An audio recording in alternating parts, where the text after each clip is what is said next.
Yeah, like this verse. On the wackest beat I ever heard in my life. Like the beat was made out of gun sounds. Rappers and producers, let's talk about the resurgence of the wackest beat that I ever produced, aka the wackest beat that Punch from TDE just said was the worst one he's ever heard in his life. Let's talk about it.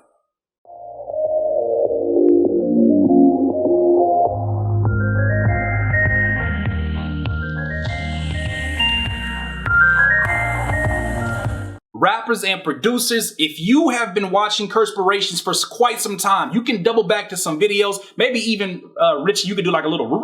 How would you feel if you turned on your favorite radio station and you heard ScHoolboy Q talking about your worst beat ever? Nah, Curtis King, you shot us with the weakest beat, dog. And you put me on. I bless you, dog. You put me on. With if you've been here for some time, you know that I've talked about the first time that I really started to come in contact with Ab-Soul. I became good friends with them. We started working with each other. If you don't know, Ab-Soul is a part of TDE, the same label as Kendrick Lamar and ScHoolboy Q and J-Rock. But you know, at this time, Kendrick was nowhere near the artist that he is today. J-Rock was really the head of that, you know, four-headed monster. And ScHoolboy Q wasn't even a part of TDE at that time. But basically, I gave a CD to Ab-Soul. He took the CD over to TDE, and he just let it float, right? He was like, I'm going to let it float. Anybody who rap on it, rap on it. I was like, that's crazy. Thank you. Good looking out. And this is when he first got signed to TDE. But basically, that CD had a beat on it, right? And it had a beat that as soon as he told me he was going to float my CD, I started working on this beat, right? I was on FL Studio making a beat, and I was like, J-Rock, gangster rap, West Coast. Where my gun sounds at? And so I found these gun sounds in this one pack. I think it was like a DJ Clue pack or something. I found these gun sounds. And then I had, you know, 808s. I was like, everybody love 808s this year. Let's go ahead and do them 808s. I thought I was ahead of my time. And the beat was like, boom. Like the beat was made out of gun sounds. It wasn't tight at all. I'm not even going to try to front on like it was tight. It was probably one of the most minimalist beats. I got some trash beats, but that's probably one of the most minimalist beats that I've had. But beyond that, we've all come from somewhere. Punch from TDE, I've known him for some time, and obviously I've known him long enough to where one of my first beats on FL Studio was sent in a CD that got over there. But basically, he told the story on the blueprint. He basically talks about how TDE became successful in some of the earlier years. One story he told in particular was about ScHoolboy Q. He talks about how ScHoolboy Q was just a homie of the engineer Ali, and he came through the studio, and I guess he was like, yo, I'll rap too. And so he went through this CD that happened to be my CD, picked a beat with the gunshots on it. For some reason, it was good enough for him at that point. He rapped over it. And that was sort of his introduction to the president. And that's when they said, you know what, we should sign this guy. So basically, my beat was the introduction to ScHoolboy Q being signed at TDE. I even got a video on his channel where he said, Curtis King, you shot us with the weakest beat, dog. And you put me on. I bless you, dog. So I say that not for bragging rights. That's nothing compared to what I'm getting ready to tell you right now. As he's doing this interview with Blueprint, Punch, as he's doing this interview, he talks about how it was the wackest beat he had ever heard, right? And he doesn't mention me by name, and that's fine. I'm not tripping on not being credited for the wackest beat he's ever heard. But what I looked at it and I realized, I was like, it's crazy how if I didn't know who that producer was, I wouldn't even care what that producer's story was. But as I watched it, I was like, this is an important learning lesson that I can teach my fellow producers and rappers, that your story doesn't end at no.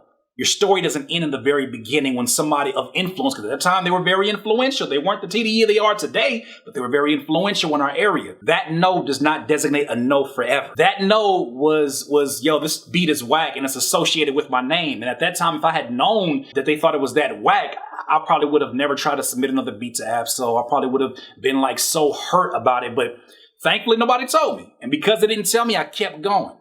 I kept going and I turned this beat leasing business into a six-figure business. My music production became a six-figure business. And it came from 808s and gunshots. It came from a beat of that caliber. What I really want you to get from that is that as you listen to people's stories, realize that everyone had a humble beginning. That's one lesson I want you to get from it. Another thing is, I think it's important that people understand there's many narratives to every story. And I would hope that the people who are familiar with that are still familiar with me and say, but damn, didn't he flip that situation into something crazy? Oh, excuse me, move this. Didn't he flip that? Didn't he figure out a way to spin it around? Didn't he continue to go? Didn't he continue to grow? And everybody around him said, man, I don't know if this is for you. Even when loved ones said, I don't know if this is for you. Did he continue to go? Did he continue to keep pushing? Yes, he did. So as you start to ask me questions on Curtspiration, like, man, I'm just getting started, Curtis, and I'm trash. My beats are not sounding the way they should. I'm listening to my favorite producer. I don't sound like him. I'm making songs, and I don't know if I'm ready to release. Stop. Keep going, because you'll never be done. Even if I listen to your song and I say, yo, you're ready, doesn't mean you're ready. I'm just one set of ears. I'm one person. Just because you show 7 people still don't mean you're ready. You won't know you're ready until you're in the game. That's like somebody sitting on the bench with you. You got your headband on, you got your wristbands, you got a little bit of sweat dribbling down. You're looking at your teammate and you're like, man, you think I'm ready to play in this game? And he's like, I mean, you look ready. Yeah, why not? He don't know and you don't know till you get out there and dribble the damn ball, till you shoot a few jumpers. You never know how a story ends, and you cannot judge it by its beginning. If people were judging me by my beginning, my humble beginnings with a PlayStation, I would not be here today. I would not be here inspiring the people that I inspire. I would not be doing the work that fulfills me, had I not gone through what I went through.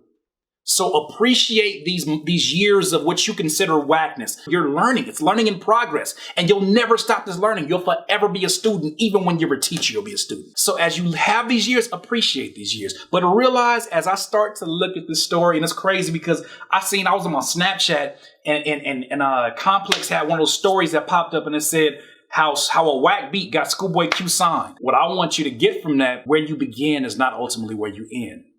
You still got so much more growth to do. You still got so much opportunity. So there's 7 billion people in the earth? Come on, fam.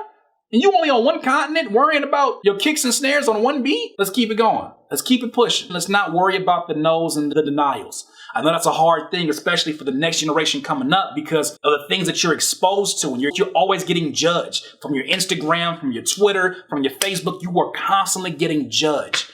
But I'm telling you, those of you that are resilient enough and not even arrogant about it, resilient enough to be like, that's one person's opinion, but it's not my permanent idea of who I am. If you can take that on and wear that on your back and let that build your confidence up, you will separate yourself from the pack faster than anybody you know. I promise you that. Once again, that's another Curtspiration Doodle. You need some more of that juice, please subscribe to the channel below. Be a part of the notification game. 2018 version. If you have any questions or any suggestions for Curtspiration, go to curtiskingbeats.com/Curtspiration. Leave yourself a question. I'll get to it when I can. And to come back at the topic at hand, I made one of the wackest beats that the president of TDE ever heard. The biggest hip hop label today. The wackest beat. But guess what? That wasn't the end of my story. That wasn't the end of my career as a music producer. It still ain't. The fact that he continues to tell the story. It's the fact that I continue to claim the story. Curtis, what are you doing? I'm claiming the story. That's mine. Wouldn't you rather, if you took a poop in the middle of the street, wouldn't you rather be the one that claimed it than somebody else say he pooped in the street? No, I did that. That's me. But look what I did. I don't even want to do that analogy. But anyways, I'm just saying, that's not the end of your story. Somebody's opinion of you today does not have to be your permanent one tomorrow. At the end of the day, you will not be full of life until you decide to live life to its fullest. Curtis King at curtiskingbeats.com. Stop phone. I can't listen to you. When I listen to you, it's a liability. Cause you be mentally killing my inner energy. So I'm concealing my feelings before you injure me.